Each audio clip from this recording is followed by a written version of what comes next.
Hello everyone. इस video में हम डिस्कस करते हैं कि जावा के फीचर्स क्या क्या हैं और जावा इतना कॉमनली यूज्ड क्यों है, इतना डिमांड क्यों है जावा का। ठीक है, तो पहला हम फीचर्स देखते हैं। ये हमारा पहला फीचर्स है सिंपल। जावा बहुत ही सिंपल प्रोग्रामिंग लैंग्वेज है। इसको सिंपल कैसे बनता है, ये जावा क्यों इसको सिंपल बोलते हैं?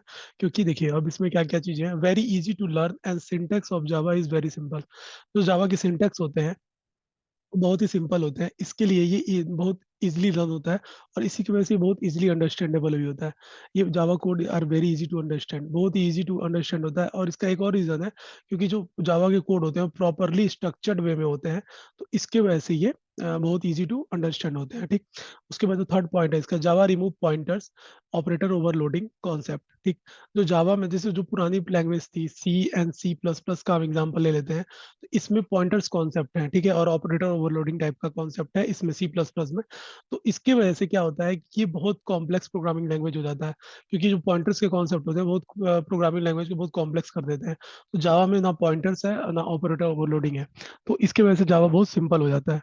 ठीक, इसके बाद जो हमारा लास्ट पॉइंट है वो हम देख लेते हैं, garbage at automatic garbage collections. देखिए अब जावा में क्या है कि हमारा जो भी अनयूज्ड ऑब्जेक्ट होता है उसको by the help of garbage collection वो कहता है जेवीएम उसको डिलीट कर देता है, उस ऑब्जेक्ट को जिसका कोई रेफरेंस नहीं होता, जिस ऑब्जेक्ट का कोई रेफरेंस नहीं होता है।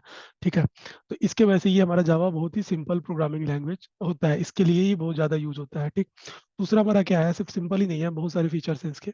तो अभी हम दूसरा फीचर्स डिस्कस करते हैं, ऑब्जेक्ट ओरिएंटेड। ठीक है, तो Java is a class level class based object oriented programming language. देखिए जो जावा जो हमारा है वो class based object oriented programming language, मतलब इसका मतलब क्या है हम समझ लेते हैं। देखिए जावा में हमको कोई भी प्रोग्राम लिखना होता है, एक छोटा से छोटा प्रोग्राम भी हमें लिखना होगा तो उसके लिए हमें क्लास लिखना होगा। हम विदाउट क्लास और विदाउट ऑब्जेक्ट के हम कोई भी प्रोग्राम ही नहीं लिख सकते हैं जावा में। ये हमारा रूल है जावा का। तो कुछ भी लाइन ऑफ कोड लिखते हैं हम जो वो जावा में ही जो क्लास जावा की क्लास में ही लिखते हैं।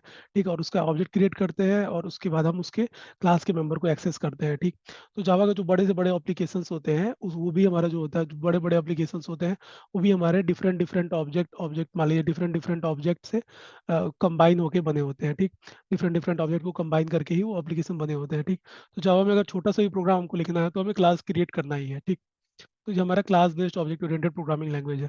तो अगर इसमें क्या आता है, so the program are properly structure. अब देखिए इसमें क्या है कि जो हमारे जो जावा के प्रोग्राम होते हैं इसी की वजह से ये प्रॉपरली स्ट्रक्चर्ड वे में होते हैं और उसको हम रीयूजेबल कर सकते हैं। रीयूजेबल कैसे कर सकते हैं?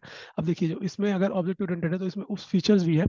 इसमें क्या होता है, जो भी हमारा कोड होता है, जो इनहेरिटेंस कॉन्सेप्ट पढ़ेंगे तो उसमें हम सीखेंगे कि रीयूजेबल क्या होता है। जैसे कि मान लीजिए हम एक छोटा सा एग्जांपल ले ही लेते हैं। तो ठीक है, हमारा जो क्लास है, हमारा क्लास ए है। ठीक है, इसमें हमारे 1000 लाइन ऑफ कोड है। ठीक, अब हमें किसी क्लास में इसका हमें सारे लाइंस ऑफ कोड को यूज करना है, सेम कोड को हमें यूज करना है। तो अब क्या हम उसके उसके बाद उस क्लास को लिखने जाएंगे, फिर से हम पूरा लाइन ऑफ कोड लिखेंगे और भी हमें कुछ फंक्शनलिटी ऐड करनी होगी। तो वो हम फंक्शनलिटी ऐड करेंगे, लेकिन हम जो ऑलरेडी कोड लिखा हुआ है उसको हमको यूज करना है, तो उसके लिए हम फिर से लिखने नहीं जाएंगे। हम क्या करेंगे कि हम क्लास एक दूसरा क्लास ले लेंगे, क्लास बी, और उसमें हम इसको एक्सटेंड कर लेंगे, इस क्लास को, ये पेरेंट क्लास को। तो इसकी जो भी फंक्शनलिटी होगी वो इजीली इस क्लास बी में आ जाएगी, तो हमको कुछ लिखने की जरूरत नहीं पड़ेगी। तो ये हमारा रीयूजेबल कोड है। ठीक है, जावा का। ठीक है, और इसमें उस फीचर में और भी बहुत सी चीजें होती हैं, अब्स्ट्रैक्शन, इनकैप्सुलेशन, इनहेरिटेंस, पॉलीमॉर्फिज्म, ये सब चीजें होती है। इसके वजह से हमारा क्या होता है, जावा का एक बहुत ही ज्यादा कॉमनली यूज होता है जावा। ये हमारा ऑब्जेक्ट ओरिएंटेड की वजह से। ठीक है, अभी हमारा प्लेटफॉर्म इंडिपेंडेंट होता है। प्लेटफॉर्म इंडिपेंडेंट का मतलब क्या होता है कि write once and run anywhere. Means इसका मतलब मैं समझा देता हूँ कि देखिए जैसे एग्जांपल ले लेते हैं हम, कि मान लीजिए कोई हमने क्लास लिखा है। ठीक है, हमने कोई क्लास लिखा है, क्लास हमने टेस्ट लिख दिया। ठीक, इसको हमने क्या कहता है, विंडो ऑपरेटिंग सिस्टम पे हमने, ये हमारा प्लेटफॉर्म प्लेटफॉर्म मींस क्या कहता है, जो डिफरेंट डिफरेंट प्लेटफॉर्म होते हैं, जैसे कि विंडो हो गया और मैक हो गया, लिनक्स हो गया, ये हमारे अलग अलग ऑपरेटिंग सिस्टम है। ये भी हमारा एक प्लेटफॉर्म हो गया। ठीक, तो अगर विंडो ऑपरेटिंग सिस्टम पे हमने कोई प्रोग्राम लिखा है और इसको हमने कंपाइल कर दिया, इसको कंपाइल करके हमने क्या कहता है डॉट बाइट कोड बना लिया, लाइक डॉट क्लास फाइल बना लिया। अब इस डॉट क्लास फाइल को अगर हम डायरेक्टली मैक ओएस में रन करेंगे, तो अगर उसमें बस जेबीएम इंस्टॉल होगा, जेडीके इंस्टॉल होगा, तो वो इजीली रन हो जाएगा, हमें रिकम्पाइल करने की जरूरत नहीं है। तो ये हमारा प्लेटफॉर्म, जो हमारी डॉट क्लास फाइल होती है जावा की, वो प्लेटफॉर्म इंडिपेंडेंट होती है। इसके वजह से ये जावा जो हमारा प्लेटफॉर्म इंडिपेंडेंट कहा जाता है। ठीक है, तो यही हुआ है कि write once and run anywhere. ठीक, अब इसके बाद हम जो इसका नेक्स्ट फीचर्स है, बाकी हम ये जो आपको अभी समझाए हैं कि ये बाइट कोड और ये सब चीज़ें, वो हम अभी डिस्कस करेंगे नेक्स्ट वीडियोज़ में, आपको क्लियर हो जाएगा। ठीक है, अभी सिक्योर क्यों होती है जावा, नेक्स्ट वीडियो में, नेक्स्ट लेक्चर में। ठीक, अभी हमारा जो ये सिक्योर क्यों होती है जावा में, ये देखते हैं।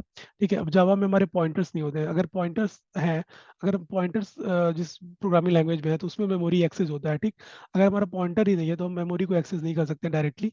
तो जावा हमारा इसीलिए कहता है no direct access to memory. ठीक, इसमें पॉइंटर्स नहीं है, इसकी वजह से सिक्योर होता है। दूसरा क्या होता है, byte code verification before execution. ठीक है, अब जब हम जेवीएम आर्किटेक्चर पढ़ेंगे, इसका भी मैं वीडियो बनाऊंगा। इस जेवीएम आर्किटेक्चर में हम देखेंगे कि बाइट कोड वेरिफिकेशन क्या होता है। मैं एक आपको छोटा सा समझा देता हूँ। जैसे देखिए, जो हमारा डॉट क्लास फाइल होती है, जो हमारी डॉट क्लास फाइल बनती है, इसको क्या आता है, हमारा जब लोडिंग हो जाता है क्लास में, जब ये लोड होता है तो उसके बाद क्या आता है, इसको कहता है वेरिफिकेशन होता है। इसका वेरिफिकेशन होता है, क्या वेरिफिकेशन करते हैं इसको, कि dot class file properly formatted है और वैलिड कंपाइलर से कंपाइल हुआ है या नहीं। अगर ये हमारा कुछ भी इसमें एरर आता है वेरिफिकेशन में, तो ये तुरंत रन टाइम एरर एक्सेप्शन दे देता है वहाँ पे, कि रन टाइम लाइक मतलब वेरिफिकेशन एक्सेप्शंस दे देता है। ठीक है, तो ये हमारा बाइट कोड को वेरीफाई करता है, तो ये हमारा सिक्योर हो गया प्रोग्रामिंग लैंग्वेज। ठीक है, अब रोबस्ट क्या होता है, रोबस्ट का मतलब होता है हमारा, इसका हिंदी मीनिंग है रोबस्ट का, इसका हिंदी मीनिंग हमारा स्ट्रॉन्ग है, स्ट्रॉन्ग। तो हमारा जो जावा प्रोग्रामिंग लैंग्वेज है वो स्ट्रॉन्ग है, और क्यों स्ट्रॉन्ग है, इन सारी रीजनों की वजह से। ठीक है, तो पहले हम देख लेते हैं क्या होता है स्ट्रॉन्ग मेमोरी मैनेजमेंट। ठीक है भाई, जावा में हमारा जो मेमोरी मैनेजमेंट होता है बहुत स्ट्रॉन्ग मेमोरी मैनेजमेंट होता है। और क्या होता है, एक्सेप्शन हैंडलिंग, जावा में हमारा एक्सेप्शन हैंडलिंग है। ये सब चीज़ें हम डिस्कस करेंगे एक्सेप्शन हैंडलिंग टॉपिक में। और इसको ये जो भी हमारे एक्सेप्शन आने वाले होते हैं उसको हम हैंडल कर सकते हैं जावा में इजीली। ठीक, अब टाइप चेकिंग मैकेनिज्म ही होता है जावा में। ठीक, ऑटोमेटिक गार्बेज कलेक्शन होता है, ये सब चीज़ें हमने डिस्कस कर लिया है। ठीक है, नो पॉइंटर्स इन जावा। ठीक है, ये हमारा ये सब चीज़, ये सारे फीचर्स की वजह से ये हमारा रोबस्ट होता है, जो जावा होता है वो हमारा स्ट्रॉन्ग बनता है। स्ट्रॉन्ग प्रोग्रामिंग लैंग्वेज कहते हैं हम इसको। ठीक है, पोर्टेबल, पोर्टेबल क्या होता है, वही चीज़ हो गई जो हमने उसमें प्लेटफॉर्म इंडिपेंडेंट में डिस्कस किया था। Java is portable because it facilitate you to carry the Java byte code to any platform, it does not require any implementations. ठीक, जो हमारा जो बाइट कोड हम जनरेट कर लिए, किसी प्रोग्राम हमने जावा प्रोग्राम किसी ऑपरेटिंग सिस्टम या कहीं पे भी हमने कोड लिख लिया और उसका बाइट कोड हमने जनरेट कर लिया। अब वो जो डॉट क्लास फाइल है उसको हम कहीं पे भी रन कर सकते हैं किसी भी ऑपरेटिंग सिस्टम में, बस उसमें एक कंडीशन है कि उसमें जेडीके इंस्टॉल्ड हो, बस। हमें कोई और इम्प्लीमेंटेशन या फिर कुछ लिखने की जरूरत नहीं होगी कोड को। ठीक है, इसलिए हमारा ये पोर्टेबल है। अब उसके बाद हम देख लेते हैं हाई परफॉर्मेंस। जावा में हमारा हाई परफॉर्मेंस क्यों होता है, क्योंकि जो भी इंटरप्रेटर प्रोग्रामिंग लैंग्वेजेस है उनसे जावा फास्टर है। फास्टर इसलिए है, देखिए अब इसमें लिखा हुआ है Java is faster than other traditional interpreter programming language, because Java का जो बाइट कोड होता है वो बहुत बहुत ही क्लोज होता है नेटिव कोड के। इसके वजह से ये बहुत ही फास्टली कन्वर्ट हो जाता है बाइट कोड नेटिव कोड में। ठीक, तो इसके वजह से ये फास्टर होता है। बट जो सी प्लस प्लस है, सी और सी प्लस प्लस ये हमारे कंपाइल्ड लैंग्वेज होती है, कंपाइल्ड लैंग्वेज होती है। तो इन सब से अभी भी मतलब जावा स्लोअर है। इससे इससे स्लोअर इसलिए है क्योंकि पहले हमको जावा में दो स्टेज होते हैं, पहले हम कंपाइल करते हैं, उसके बाद इंटरप्रेट करते हैं। ये दो स्टेप होते हैं जावा में। और C and C plus plus में सीधे कहता है ये कंपाइल करके रन हो जाता है। ठीक, तो इसकी वजह से सी और सी प्लस प्लस से जो कंपाइल लैंग्वेज है वो फास्टर होती है सबसे ज़्यादा। उसके बाद हमारा जावा, जो भी बाकी जो इंटरप्रेटर प्रोग्रामिंग लैंग्वेज है उनसे जावा हमारी फास्टर होती है। ठीक, मल्टी थ्रेडेड कॉन्सेप्ट जावा में है, ये हमारा बहुत ही इंपॉर्टेंट टॉपिक है मल्टी थ्रेडिंग।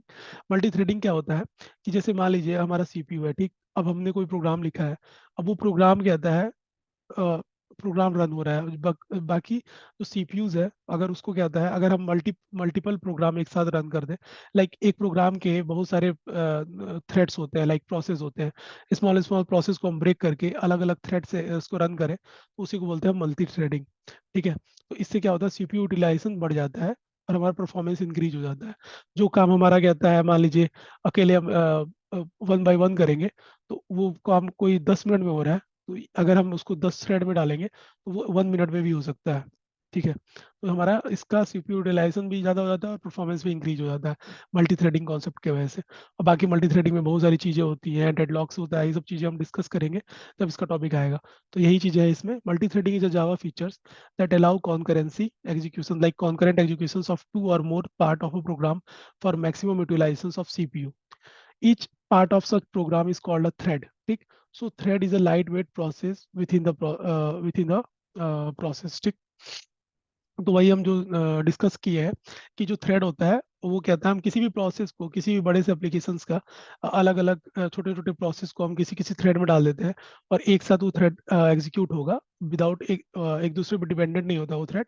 तो उसकी वजह से क्या होता है, हमारा सीपीयू यूटिलाइजेशन बढ़ जाता है और हमारा परफॉर्मेंस भी इंक्रीज हो जाता है। ठीक है। तो ये हमारे जावा के कुछ फीचर्स हैं, और भी बहुत सारे फीचर्स हैं, आप चाहो तो इंटरनेट से पढ़ सकते हो। बट ये हमारे इंपॉर्टेंट फीचर्स थे जो हमने डिस्कस कर लिया है। अगर आपको ये वीडियो पसंद आई तो इस वीडियो को लाइक करें और मेरे चैनल को सब्सक्राइब करें। Thank you for watching this video.